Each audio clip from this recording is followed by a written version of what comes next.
So I want to start by introducing myself to you.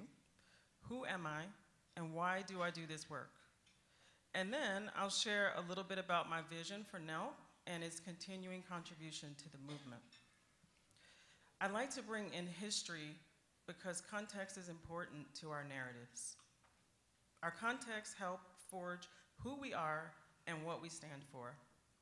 They drive our personal narratives, and if we zoom out, they drive our political context. History is also central to that narrative. It helps to forge institutions and systems and structures that determine who in our society is deemed worthy of respect, dignity, rights, and protections. The personal and the political narrative of my history began in rural Mississippi with a family with sharecropping roots, and it starts in the year of 1938. I will circle back to that year, so hold on to it. My hometown of Brookhaven, Mississippi is located in southwest Mississippi, at the bottom of the state where Mississippi meets Louisiana.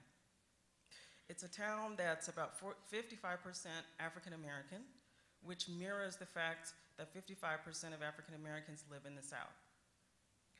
And for richer context, when NELP was created in 1969, Brookhaven was still operating two completely separate school districts based on race. And the town did not integrate until 1970 and remains under a Department of Justice integration order. My family taught us that work was important, that in a world of racial and economic injustice, it was an equalizer of sorts. They taught us that our work ethic was a kind of currency that brought you dignity and the ability to build a better future for the next generation. My father rested on Sundays, but the rest of the week he worked all the time. He worked his day job, which for most of his career was in agriculture, working on dairy farms. He later worked in a sawmill, processing 2x4s. And then finally, the last and best job of his career was working for government in the county, and he worked on the road maintenance crew. He could fix anything, and he could rebuild a car motor, and he could repair tractors and lawnmowers. And so his spare time was spent doing these tasks for neighbors and friends and other odd jobs. My father believed what he believed about work, even though his context was a system of racial separation, control, hierarchy. Jim Crow, for short. Jim Crow, as you know, was enforced by limiting Black folks' participation in democracy and through racial terrorism. For example, when he was 17 years old, our cousin, Lamar Smith, a Black farmer and World War I veteran, was shot and killed in broad daylight on the county courthouse lawn because he had the audacity to register Black folks to vote and help them vote absentee so they wouldn't be harassed at the polls. This was my father's context, and so I bring my lived experience to this work at the intersection of race, class, and gender. If we circle back to 1938, it was also a time when the New Deal was in full swing. We had minimum wage and Social Security and overtime were all created. The right to organize was created. They were all part of a package. My father and his family, and just about everyone they knew, were left out of the New Deal because the New Deal excluded agricultural and domestic workers. Agricultural workers were, and still are, overwhelmingly people of color. Domestic workers were, and still are, overwhelmingly women of color. A so-called race-silent package of reforms and benefits that has over time been mischaracterized as a universal, colorblind set of interventions that is presumed to lift all boats. But labor policy then and labor policy now is targeted by default to able-bodied white male workers. They are the default. If you create it at all, they will be included.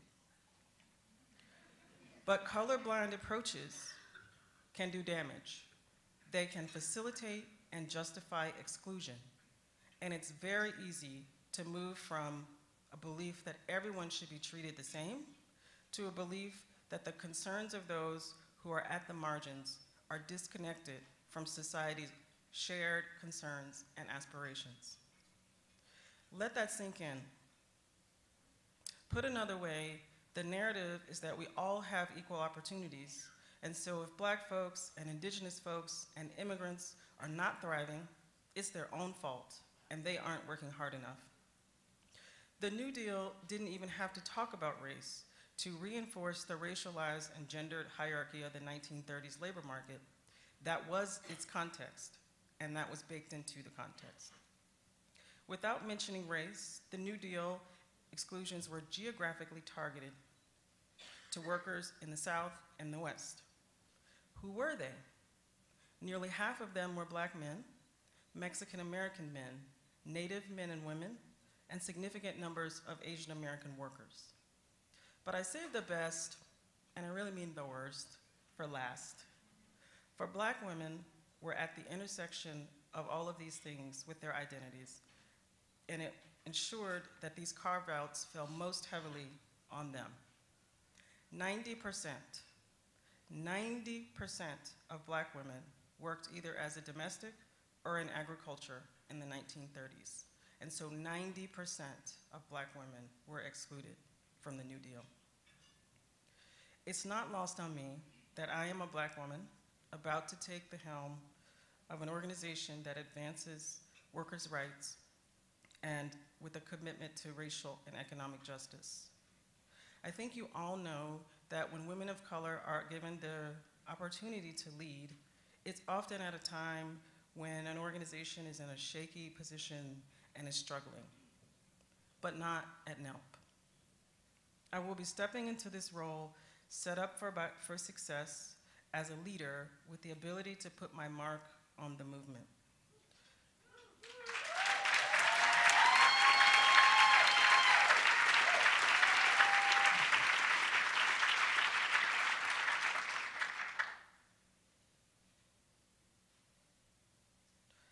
Because as an organization, NELP has had a shared vision for what kind of organization we want to be and what kind of world we want to join with you all to create. That world, echoing our panelists from yesterday, is one where one job is enough, where our children would be better off than their parents. It'll be a world that centers the wisdom of those who are directly affected. It'll be a world where we may all step into our full power.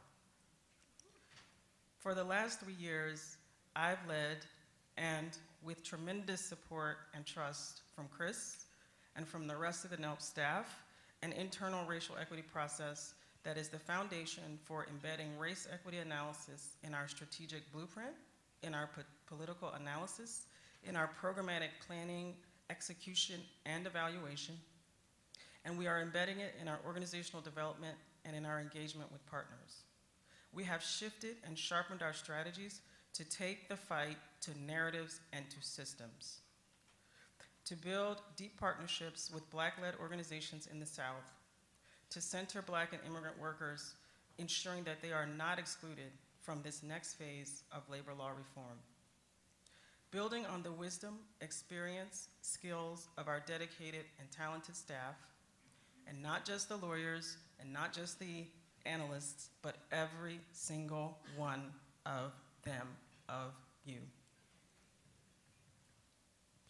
Building on that, we have begun to weave together our big, bold response to the climate crisis and to the ways that technological innovation threatens to once again reproduce exploitation and exclusion of workers of color. We've begun to work to dismantle this labor market hierarchy, this caste system, where as a people, after 400 years, 1619 to 2019, 400 years, Black families still live in fear of losing their freedom in the name of justice, criminal justice, where Black families still can't build wealth and are still relegated to the least valued dirtiest and most dangerous occupations. We will still join with you all as allies, and we will continue to provide what we call Cadillac technical assistance that we are known for. But we will also rise to this moment and lead on the most pressing issues in work and racial justice, and not just as thought leaders, but think and do. Thank you.